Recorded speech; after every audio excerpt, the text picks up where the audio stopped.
Bonjour à tous, j'espère que vous allez bien en cette belle journée. Aujourd'hui, on va analyser Louis. Louis a un master d'une cinquantaine d'années, un peu plus, qui prépare l'Ironman de Thun. C'est son deuxième Ironman, si je ne me trompe pas, voire troisième. Et j'ai l'occasion et le plaisir d'analyser sa nage aujourd'hui pour pouvoir l'aider à améliorer ses performances en natation. Je vous rappelle que je suis coach en triathlon et en préparation physique et j'ai le plaisir aujourd'hui d'analyser Louis. Alors, c'est parti. Si on regarde la vue en extérieur, la première chose que je vois, c'est je vois quand même sa tête qui reste, le tiers de sa tête qui reste en dehors de l'eau, avec une bonne partie de son épaule à chaque fois que l'épaule sort de l'eau, enfin que le bras sort de l'eau. Ici aussi, je vois son aisselle à l'extérieur de l'eau, donc il y a une bonne flottaison du haut du corps. C'est parfait, rien à dire. Maintenant, si je me concentre un peu plus sur la recovery, donc le retour aérien, j'ai un retour aérien qui est très correct. Très correct. Euh, à ce stade-là, quand hop, si j'avance un petit peu, voilà. À ce stade-là, ici, j'aimerais bien voir un alignement de l'épaule, coude et poignet. Donc, au lieu que ce soit comme ça, j'aimerais bien que ce soit... je sais pas comment dessiner en 3D, mais comme ça, quoi. Euh, Comme ça, un truc comme ça. Bref, c'est-à-dire que le bras, la main, elle doit être ici. Comme ça. Et pas vers l'avant. Ça, c'est dû au fait que il vient faire, tu vois, sa main là, au lieu de rattraper progressivement son épaule et son coude, au point de rattraper quand elle est là, et ben elle rattrape beaucoup trop tôt. Donc en gros, ce que je veux dire par là, c'est que au lieu de venir et rattraper petit à petit, donc le mouvement est fluide, ma main elle rattrape mon coude et mon poignet et mon épaule au fur et à mesure jusqu'à être aligné ici, toc toc toc, être aligné. Et ensuite, à partir du moment où mon coude dépasse mon épaule, bah là ma main elle avance plus rapidement. Lui ce qu'il fait c'est hop, j'exagère mais c'est juste pour que vous compreniez. Il fait ça et ensuite il avance. Donc ce geste-là, il est inutile. Vaut mieux faire un geste beaucoup plus fluide où la main et le coude rattrapent petit à petit l'épaule jusqu'à arriver sur une face latérale et ensuite dépasse l'épaule. Pourquoi je vous demande de faire ce geste-là? C'est parce que c'est le geste le plus efficace biomécaniquement pour pouvoir relâcher l'épaule pendant la phase de recovery. En anglais, ils appellent ça recovery et ça porte bien son nom parce que ça s'appelle repos. En français, on appelle ça le retour aérien. Je trouve que c'est beaucoup plus parlant en anglais, la phase de repos. L'épaule est censée se reposer et être relâchée pendant ce moment-là. Alors que si vous faites ça, puis ça, c'est beaucoup plus stressant pour l'épaule et beaucoup plus fatigant. C'est un petit détail, c'est pas ce qui va le faire propulser le plus, mais c'est important parce que sur les longues distances, on a besoin quand même d'avoir cette phase de repos de l'épaule pour être le plus efficace possible. Si je reste sur la main droite, regardez, il perce bien.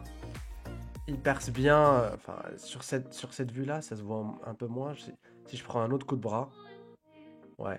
Il faut faire juste attention, regardez. Il y a cette partie-là qui rentre un peu avant le coude, qui rentre lui-même avant la main. Vous voyez? Là, il y a quasiment tout qui est rentré et la main rentre en dernier. J'aimerais bien voir le contraire, c'est-à-dire une main les bouts des doigts, puis le poignet, puis les coudes qui rentrent, enfin pas simultanément justement l'un après l'autre. Euh, Jusque là, jusque ici, il a une bonne position. Il pourrait juste verticaliser un peu plus. Au lieu de rentrer ici, il pourrait rentrer ici avec la main et donc verticaliser beaucoup plus l'avant-bras pour pouvoir percer l'eau et faire rentrer d'abord le doigt, puis le poignet, puis le coude. Sur la main droite. Ensuite, sur la main gauche, on voit que c'est beaucoup mieux. Donc déjà, même problème. Hein. Regardez, au lieu d'être là, il devrait être comme ça. Je vais pas revenir sur le sujet, même si on voit que son épaule... On voit, en fait, le problème ici, il y a un autre problème que je vois, c'est que il y a beaucoup trop de rotation. Déjà du torse, ok. Et en plus, au lieu d'être relâché ici, il est comme ça. Donc, je ne sais pas pourquoi, pour quelle raison, il vient reculer son coude vers l'arrière. C'est beaucoup trop stressant. On va voir sur d'autres images. Ça va être beaucoup plus parlant. Regardez là comment il perce l'eau. C'est beaucoup mieux que la main droite. Ça, j'aime beaucoup. J'aime beaucoup la façon dont il rentre avec cette main. Le seul souci, c'est dès qu'il rentre, il reste beaucoup trop à la surface de l'eau. Et ça, on le verra aussi dans un autre angle. Mais sinon, la phase d'entrée est parfaite. C'est la phase d'allonge, une fois qu'il est rentré dans l'eau, qui est pas parfaite. Sinon, à part ça, rien à dire. Nickel. On va passer à l'autre. Voilà. Alors. On revient un petit peu en arrière et on regarde la position du corps. On voit que la position du corps est à peu près comme ça et qui tombe un petit peu au niveau des jambes. Il faut savoir que là, il met un short qui fait flotter. Donc c'est un short en néoprène et du coup qui fausse le fait que... Enfin, ce que je veux dire par là, c'est que s'il mettait pas ce short, ses jambes seront encore plus en train de tomber. Il y a plusieurs raisons par rapport à son manque de flottaison. On voit que ici, ces fléchisseurs de hanches, donc en particulier l'iliopsoas, est pas assez élastique, pas assez étiré. Ce qui fait que comme son iliopsoas est rigide, il va venir empêcher les jambes de remonter. Enfin, en gros, il va faire baisser les jambes. Même chose, ici ce qui pourrait travailler, c'est la musculature des fessiers pour les rigidifier et ça va faire remonter les jambes. Ça c'est la base. Ensuite, l'autre chose que je voudrais voir, l'une des raisons pour lesquelles il flotte pas, ses jambes coulent, c'est le fait qu'il soit en opposition au niveau des bras. Je vais en reparler un peu plus tard, mais c'était juste pour ouvrir une parenthèse. Au lieu d'être en semi-rattrapé, ce qui permet de beaucoup plus flotter, il va nager en moulin, ce que j'appelle nager en moulin, et ça va faire qu'il va beaucoup moins flotter. Je ferme la parenthèse et je reviendrai sur le semi-rattrapé plus tard.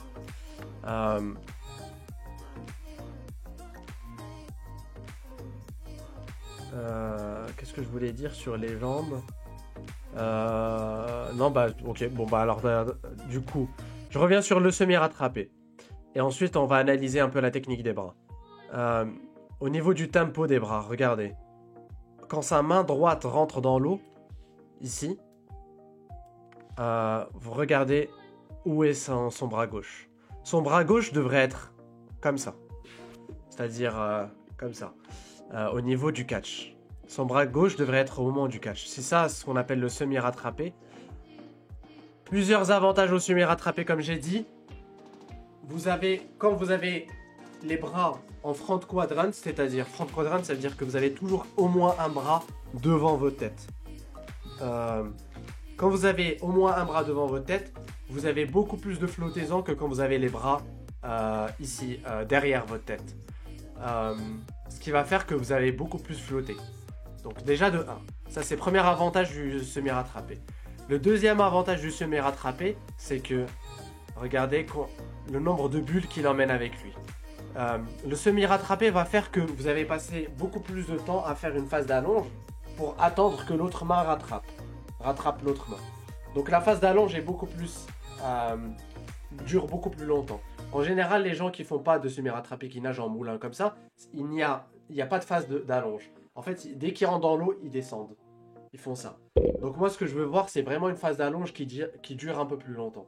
Ça ne veut pas dire que dans la phase d'allonge, on est immobile et la main fait rien. La main fait toujours une sorte de rotation interne et prépare le catch. Il y a toujours quand même une sorte de petit mouvement qui se passe. Il y a toujours quelque chose qui se passe. C'est pas immobile. Donc, je vais refaire ma parenthèse. Ce que je voulais dire par là, c'est que si il fait cette phase d'allonge, il va se débarrasser des bulles et du coup, il pourra avoir beaucoup plus de portée dans l'eau au moment du catch. Et le troisième avantage de faire du semi-rattrapé, c'est que, vous voyez cette position-là? Hop, ici. Donc, le moment où il fait son reach ou la phase d'allonge, où la phase d'allonge dure beaucoup plus longtemps, c'est la phase la plus efficace en termes d'hydrodynamisme. C'est là où on perce l'eau le mieux et c'est là où on avance le mieux.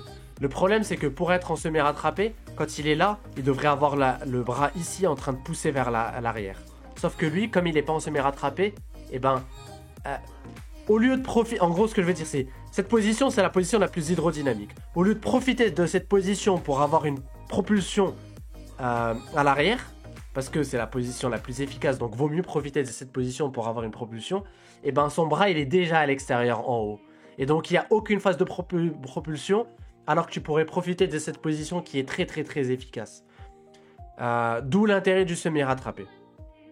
Bon, j'espère que je vous ai expliqué théoriquement l'intérêt du semi-rattrapé et pourquoi c'est important. Et tous les nageurs de bon niveau nagent avec un semi-rattrapé. Donc, meilleure propulsion, meilleure flottaison et meilleure position hydrodynamique dans l'eau au moment de la propulsion. Et se débarrasser bien sûr des bulles qui est accessoire.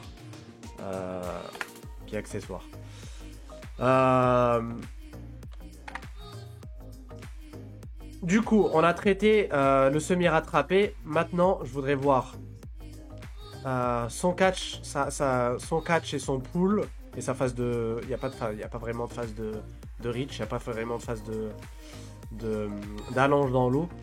Mais juste avant, je voudrais traiter le regard. Le regard, c'est parfait. Il regarde vers là. J'ai rien à dire. Vous voyez que le tiers de sa tête dépasse l'eau, c'est parfait. Rien à dire. Donc là, je voulais juste mettre en valeur ça. C'est parfait.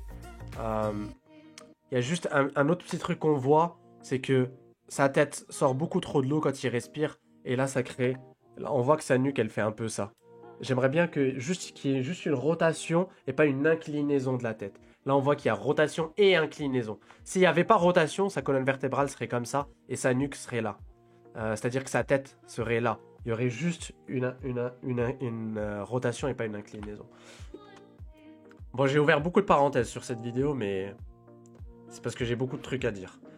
Alors, maintenant, je voudrais analyser les bras. L'entrée des bras. On commence par le début.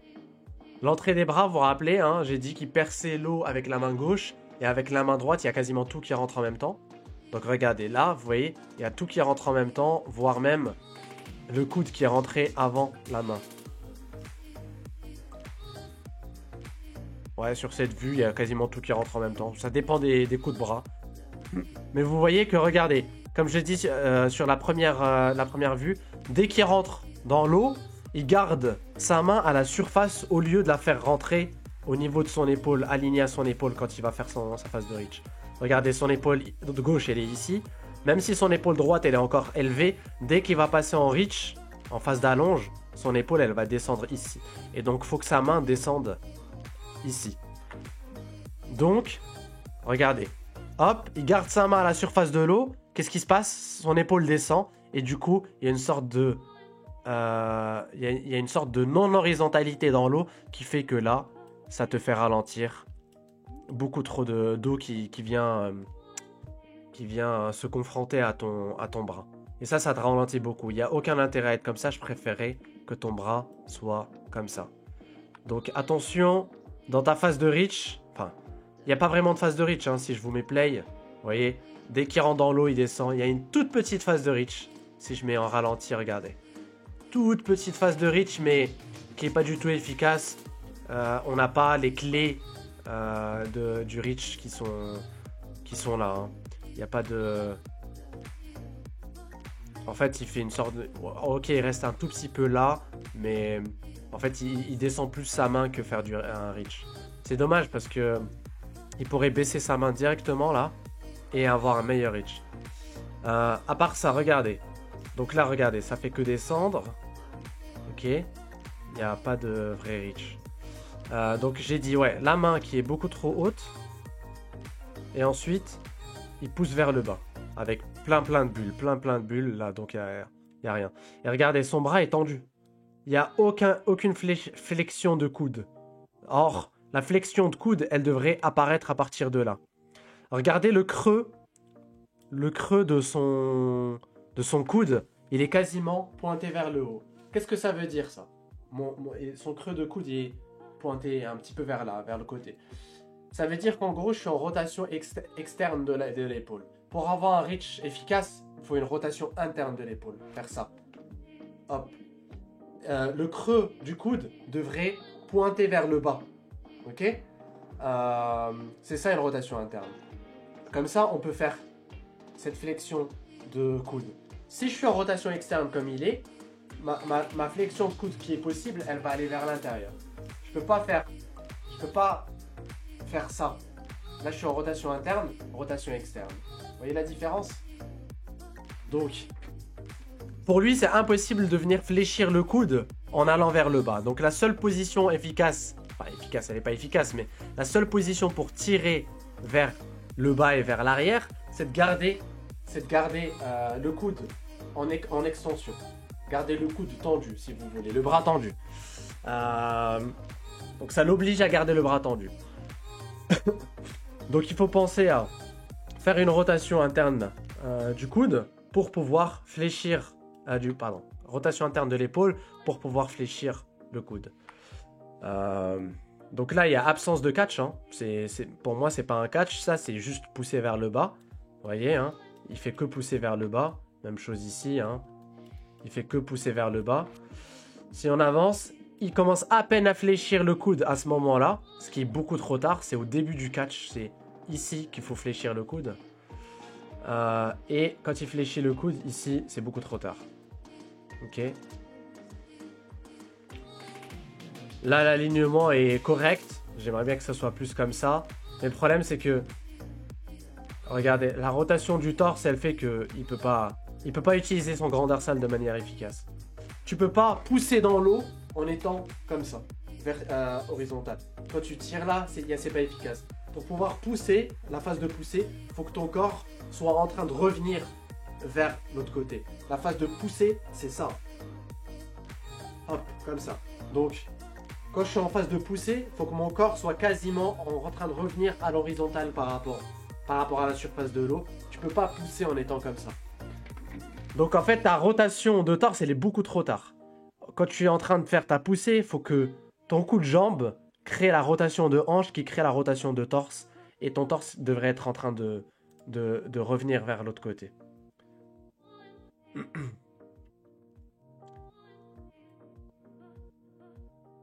Je regarde juste là. Donc tu vois, si on dissèque encore une fois ta main droite, il n'y a vraiment aucun moment où il y a une vraie propulsion vers l'arrière, à part ici. Ici, tu as un petit peu de propulsion vers l'arrière. Mais c'est dommage parce que c'est beaucoup trop tard. Tu vois, tu pourrais commencer ta propulsion dès maintenant ici, si tu es comme ça. Si tu es genre comme ça, comme ça. Et encore, ça, c'est pas très stressant pour l'épaule. Hein. Je te demande pas d'être comme ça.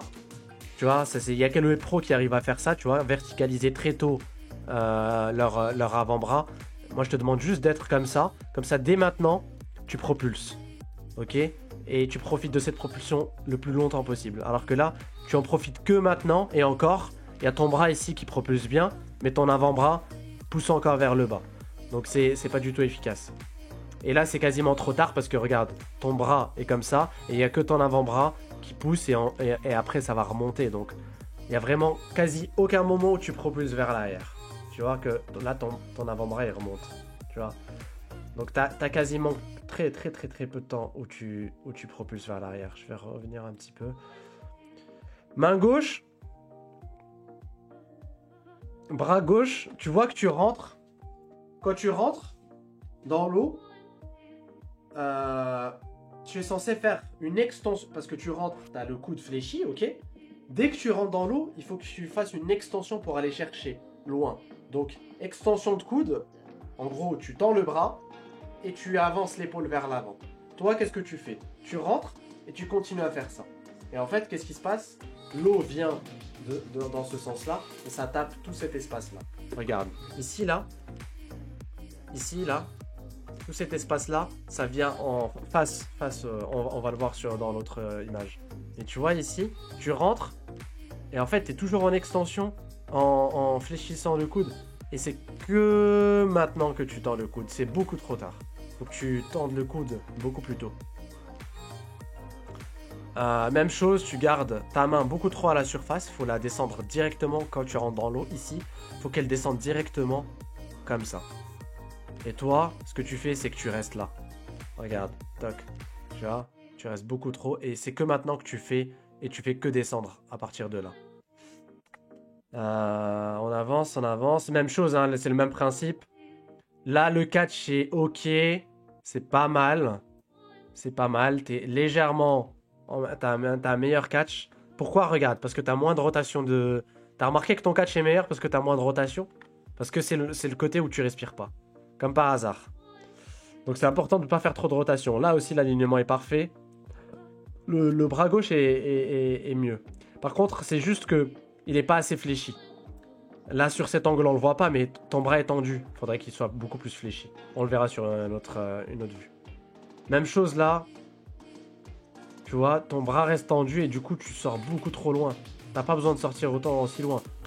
Ta main devrait être à peu près là quand elle sort. Mais ça, c'est parce que t'es resté fléchi dès le début. Ok?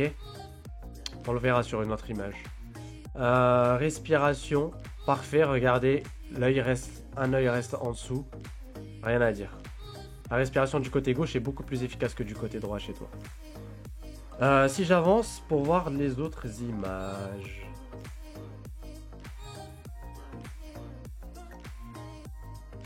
Ok. Alors, ça revient à ce que je disais au tout début. Regardez à quel point il y a une rotation de torse ici, quasiment 90 degrés. On va voir entre 35 et 45 degrés, on le calculera plus tard.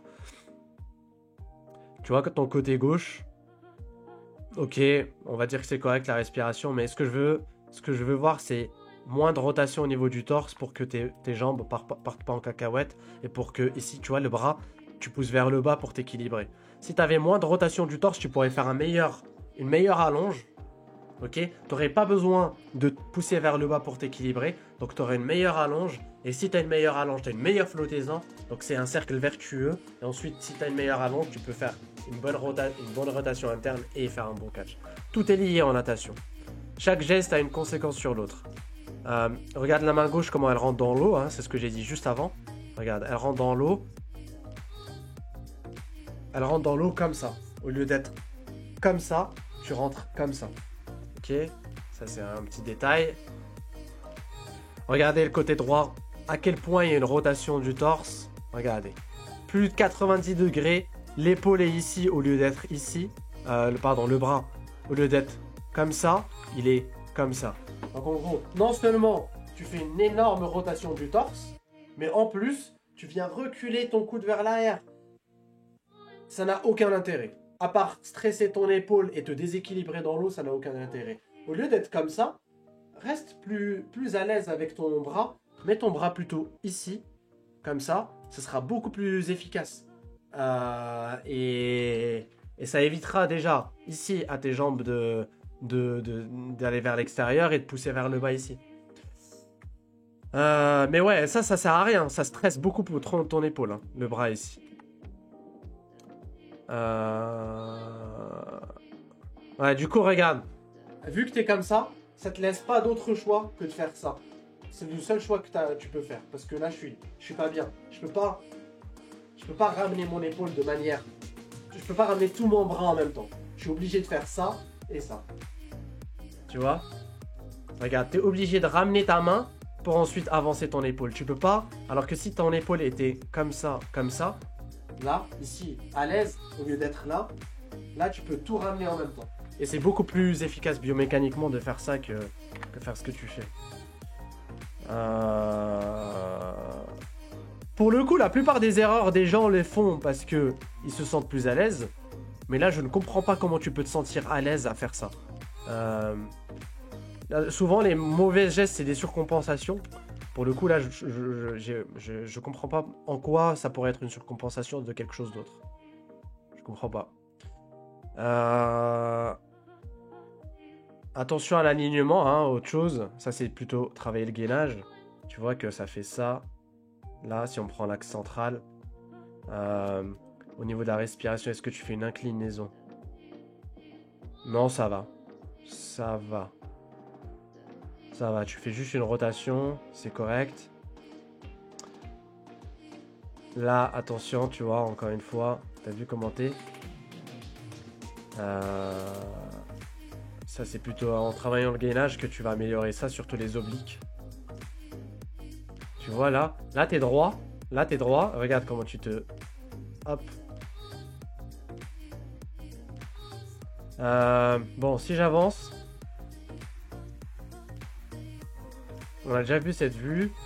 Là, c'est juste de l'autre côté. Ok. Je vais pas re-insister sur les mêmes points. Voilà. Alors ça, c'est la vue qui complète mes commentaires. Regardez, comme il pousse vers le bas, il fait que pousser vers le bas. Et comme il y a trop de rotation du torse, il est obligé de garder le bras tendu, comme j'ai dit, parce que beaucoup trop stressant pour l'épaule de faire une flexion de coude en étant trop en rotation. Et du coup, qu'est-ce qui se passe? Si je prends quand son bras est aligné latéralement, ici, voilà, hop, angle beaucoup trop ouvert, on veut un angle entre 100 et 120 degrés, sa main c'est le point le plus à l'extérieur du corps, or c'est le coude qui devrait être le plus à l'extérieur. Donc là, s'il fait un peu moins de rotation de torse, ça devrait ressembler à quelque chose comme ça, entre 100 et 120 degrés, ok. Si je vois l'autre côté, même chose, regardez, trop de rotation au niveau du torse. Oh, on peut le calculer aussi. Hein.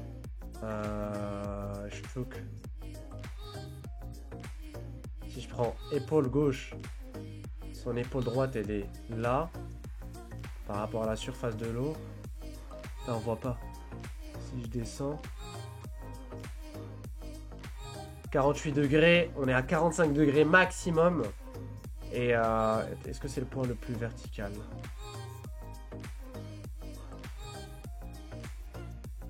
Hop.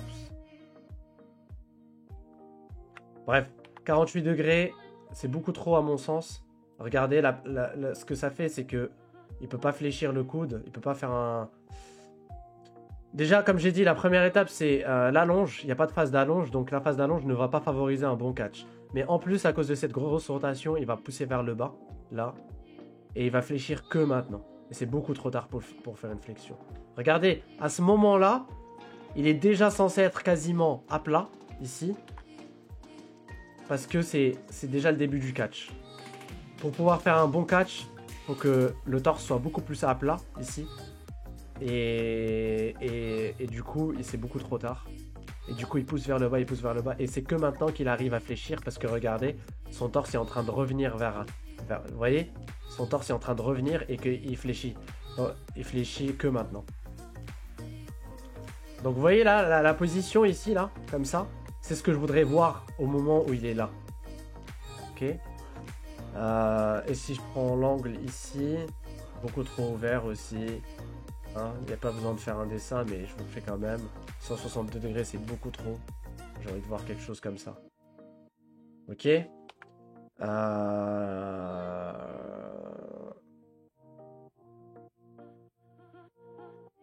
Même chose là, on voit qu'il emmène beaucoup trop de bulles avec lui. Hein, ça crée beaucoup trop de perturbations dans l'eau. Et je pense qu'on a fait le tour. Hein. On a analysé toutes les vues. Ça, on a vu.